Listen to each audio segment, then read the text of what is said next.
Chaitar Vasava and company અલગતાવાદી છે. આ આરોપો છે મનસુખ વસાવાના. ફરી એકવાર ચૈતર વસાવા અને મનસુખ વસાવા સામસામે આવી ગયા.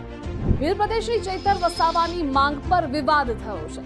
ગુજરાતીઓને ગુજરાત, પંજાબીઓને અલગ પંજાબ મળ્યું. અમે 29મું રાજ્ય ભીલ પ્રદેશ માંગીએ છીએ અને કેવડિયાને ભીલ પ્રદેશની રાજધાની બનાવીશું. આ માંગ છે ચૈતર વસાવાની, જેના કારણે કોન્ટ્રોવર્સી થઈ છે. મનસુખ વસાવાએ કહ્યું ચૈતર વસાવા એન્ડ કંપની અલગતાવાદી છે.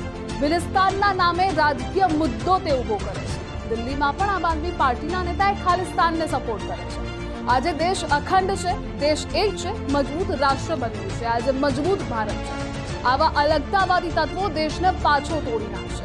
ઉલ્લેખનીય છે કે બિલિસ્તાન મુદ્દે સોમાજી દામોર, છોટુ વસાવા સહિતના નેતાઓ રાજનીતિ કરી ચૂક્યા છે. છેલ્લા કેટલાક વખતથી અલગ પ્રદેશની માંગ કરવામાં આવી રહી છે, પરંતુ હાલ બિલિસ્તાન પર રાજનીતિ ગરમાય છે. આવી જ અપડેટ્સ માટે આપ જોતા રહો ગુજરાત.